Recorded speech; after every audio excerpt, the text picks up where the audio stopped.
খলিফা হওয়ার পর প্রথম ভাষণটা যেদিন দিলেন, খলিফা হওয়ার পরে প্রথম মিম্বরে বৈশা যে ভাষণটা তিনি দিলেন, খুতবাটা দিলেন, ওই ভাষণের মধ্যে বুখারীতে আসছে, মুসলিম শরীফের মধ্যে আসছে, মিশকাত সহ বিভিন্ন কিতাবে আসছে, হযরত আবু বকর রাদিয়াল্লাহু আনহু যে ভাষণটা দিলেন তার মুলাক্কাস সারাংশ হলো এই যে হযরত আবু বকর বললেন, ইসলামের ব্যাপারে কারো সাথে কোনো আপোষ নাই।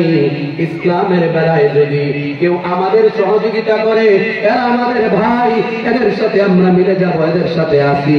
কিন্তু দ্বীনের সাথে যদি কেউ অন্যরকম সম্পর্ক রাখে, ইসলামের মুখালিফ, ইসলামের কোন হুকুমের ব্যাপারে মুখালাফাত করে, কোন ব্যাপারে কোনো কিছু করে, আমরা তাদের সাথে কখনোই আমরা তাদের সাথে যাব না, আমরা তাদের সাথে মিলব না। এই পর্যায়ে বয়ান আলোচনা করতে করতে খুতবা দিতে দিতে এক পর্যায়ে বললেন, এমন কি যে রাসূলের জামানায় যারা এরকম যাকাত দিত, এখন যদি কেউ যাকাত দিতে বারণ করে, যাকাত যদি দিতে না চায়, আমি আবু বকর ঘোষণা করছি, লাউ কাতিলান্নাহুম, আমি তাদেরকে মারবই মারব, আমি তাদেরকে হত্যা করবই করব।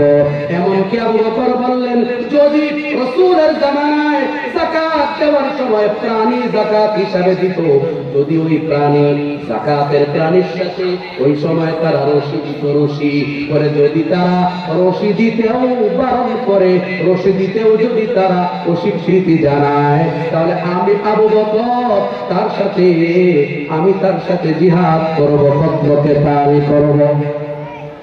হযরত উমর রাদিয়াল্লাহু আনহু গরম মানুষ, মেজাজওয়ালা মানুষ, অপরদিকে রহম আছে।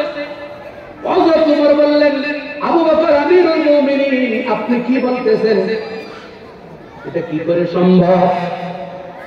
হযরত উমর বুঝতে পারতেছিলেন না যে হযরত আবু বকরের মতো এত নরম দিলওয়ালা মানুষটা খেপে গেল কেন, এত কেন খেপলেন? দোস্ত, এই কথার দ্বারা হযরত আবু বকর রাদিয়াল্লাহু আনহু এই কথা বুঝিয়ে দিলেন, আমরা পরস্পরে মুসলমান ভাই ভাই, আমরা পরস্পরে একে অপরের জন্য দয়ালু, আমরা একে অপরে রুহামা বাইনাহুম, পরস্পরে আমরা রহম থাকবে, দয়া থাকবে। কিন্তু কাফেরদের ব্যাপারে আমরা বড় কঠোর। ইসলামের হুকুম যারা মানবে না, ইসলামের হুকুমের সাথে যারা মুখালাফাত করবে, তাদের সাথে আমরা কখনোই রহম দেখাবো না, দয়া দেখাবো না। একবার হযরত আবু বকর ঘোষণা করে দিতেন।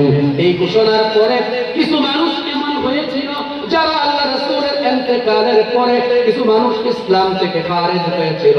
কিতাবে পাওয়া যায়, কাফারা মান কাফারা মিনাল আরব, আরবের কিছু মানুষ কাফের হয়ে গিয়েছিল। আল্লাহ রাসূলের ইন্তেকালের পরে কিছু মানুষ মুরতাদ হয়ে গিয়েছিল, কিছু মানুষ এরকম যাকাত দিতেও স্বীকার করছিল, নামাজের ব্যাপারে, অন্য হুকুমের ব্যাপারে তার অস্বীকৃতি জানাচ্ছিল।